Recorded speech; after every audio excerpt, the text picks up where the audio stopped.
এত ভক্ত থাকবে তুমি বৃন্দাবনের ভক্তদের তুমি বলতে পারো না কেন?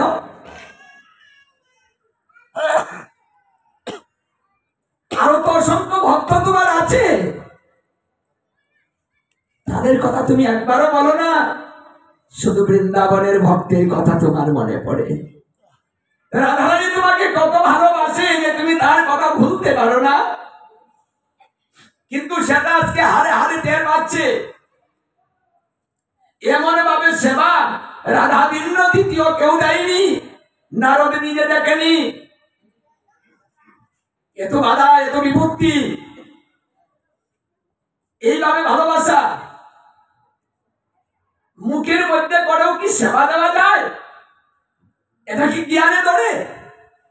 কি করে দিচ্ছে, কি করে আনলেন সেবাটা? দেখুন, ভক্তির কাছে এইসব নিয়মের কোনো দাম নেই। যদি ভক্তিমত ভাবে কোনো ভক্ত দুপুরটা নয়নের জল ছেড়ে দিয়ে বলে, হে প্রভু আমার যে কিছু নেই,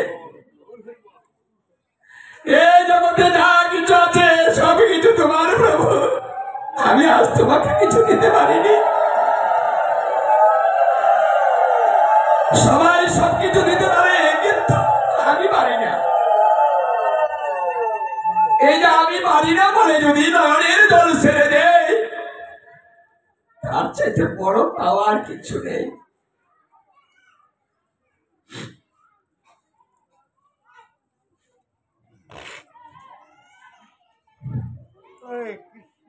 আমার গোবিন্দ সবকিছু সহ্য করতে পারেনি, কিন্তু ভক্তের নয়নের জলটা সহ্য করতে পারেন না। সবচাইতে বেশি কষ্ট দেয় ভক্তের নয়নের জলে। আপনি যদি ভগবানকে আঘাত করেন, আপনাকে অভিশাপ দিবে না?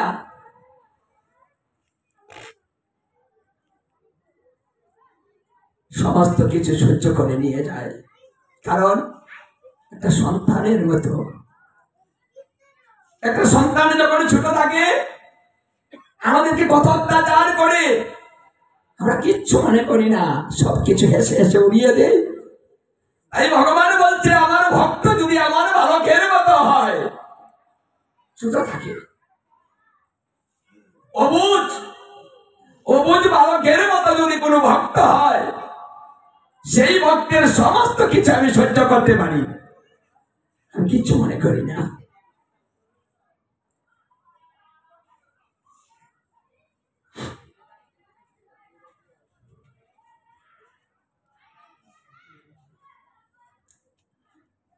দেখুন, আমাদের কিন্তু কৃষ্ণ প্রেমে এইভাবে নয়নের জল ঝরে না। আমরা আঘাত পেলে আমাদের জল বেরোয়, আঘাত পেলে আমরা সহ্য করতে পারি না। আপনজন যদি চলে যায় সহ্য করতে পারি না, কিন্তু আমার ভগবানের জন্য দুপোটা নয়নের জল বেরোয় না। রাধারানীর মতো হয় না। আজকে নারদ মুনি অনুভব করতে পারছেন কেন শ্রীকৃষ্ণ রাধা রাধা জপে, কারণ রাধার মতো এমন সেবা তো জগতে কেউ দেয় না। আমরা কি মুখের মধ্যে করে আমরা নিয়ম ছাড়া কোনো সেবা দিতে পারি? এমন ভালোবাসা কি আমরা বাসি? না, আমাদের ভালোবাসা স্বার্থপর হয়। শুধু গোবিন্দ তুমি আমাকে দাও, আমাকে দিয়ে যাও, শুধু চেয়ে যাচ্ছি দাও। কিন্তু রাধারানী বলতো, তুমি ভালো থেকো, আমাকে কিচ্ছু দিতে হবে না, কিচ্ছু করতে হবে না, তোমার সুখে আমার সুখ। রাধারানী নিজের কিচ্ছু চিনত না, শুধু কৃষ্ণ সুখের জন্য চিন্তা করত। এই রাধারানীর যে ভাব, সেই ভাবটা একটা ভক্তের হওয়া উচিত। এই তত্ত্বটাই রাধারানী জগৎকে শিখাচ্ছেন। দেখুন, এই জগতে কার কথা বারবার মনে পড়ে? যে বেশি ভালোবাসে, তাই না? তার কথা বারবার মনে পড়ে। আমার ভগবানেরও বারবার মনে পড়ে, যে ভক্ত সারাক্ষণ সদা সর্বদা তার মুখী হয়ে থাকে, শুধু তাকে রাখে আর নয়নে চলে বসে। বারবার সেই ভক্তের কথা মনে পড়ে।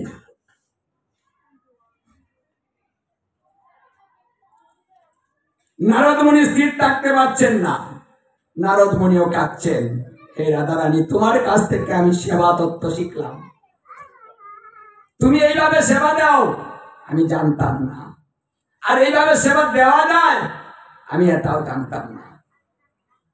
এই জন্য রাগমার্গের ভজন করে যারা নিয়মের ধার ধারে না, তারা রাগের একটা ভজন আছে, ওই রাগমার্গের ভজনে নিয়ম রাখে না,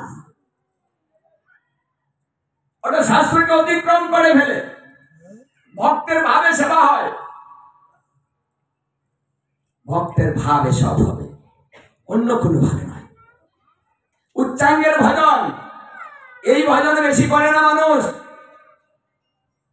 ওটাকে বলে গুপি ভাবের ভজন, সখীদের আনুগত্যে ভজন। এই উচ্চ মার্গের ভজনে কেউ যায় না। এই জন্য সখীদের, সখীরূপা গুরুর কাছ থেকে এই তত্ত্ব শিখে বৃন্দাবনের উৎকৃষ্ট ভজন করতে হয়। আজকে শ্রীকৃষ্ণ কাঁদছেন,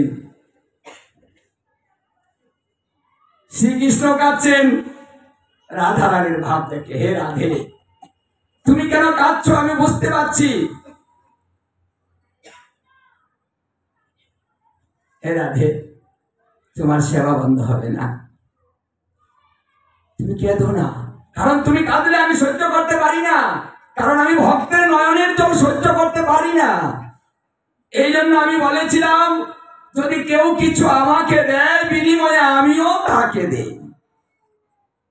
মানে যদি আমরা কিছু দেই ভগবানকে, তাহলে ভগবানও না দিয়ে থাকেন না, বিনিময়ে আমাদের কিছু দিয়ে থাকেন।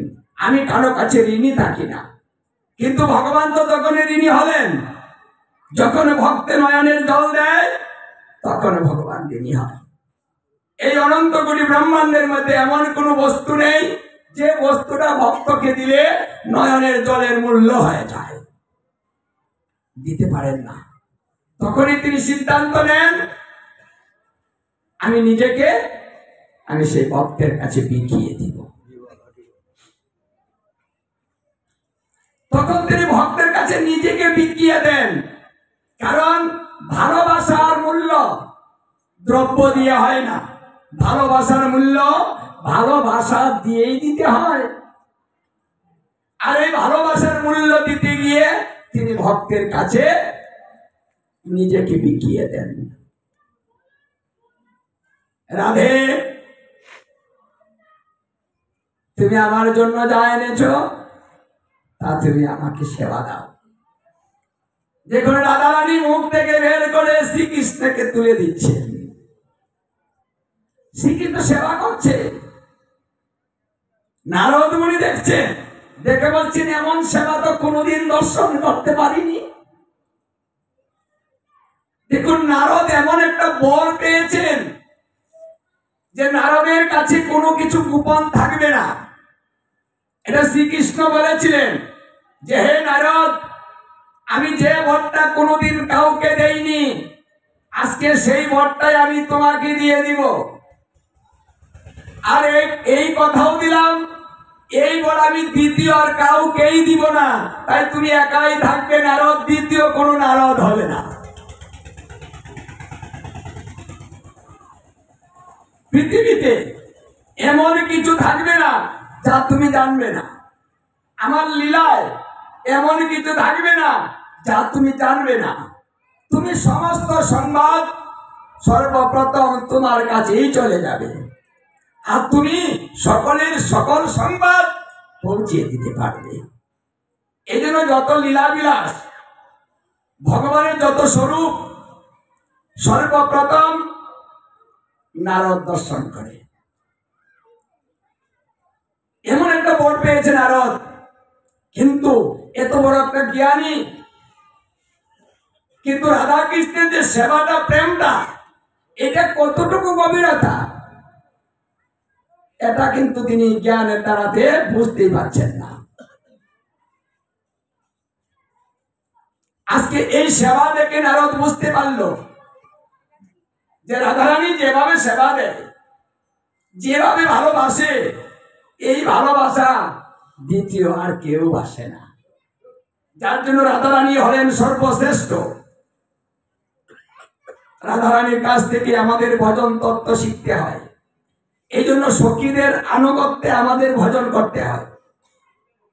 পাকা পাকা হতে হবে। পাকা হতে হলে সখীদের সঙ্গ করতে হয়। এই জন্য আমাদের ভজন পদ্ধতিটা হচ্ছে সখীদের জুতে ভজন। যে কোনো গুরুদেব ধরবেন, সেই গুরুদেব এই সখীদের জুতে থাকতে হবে। আমাদের যে 8টা সখী আছে, এই 8টা সখীর মধ্যে যে কোনো একটা সখী আপনার থাকতে হবে। এই শিক্ষাটা গুরুদেব দিবেন এবং ওই জায়গায় কিভাবে পৌঁছাবেন এই তত্ত্বটাও গুরুদেব শিখাবেন। ভজনের 2 বার পরীক্ষা হবে। আপনি রাধার কাছে আগে যেতে পারবেন না।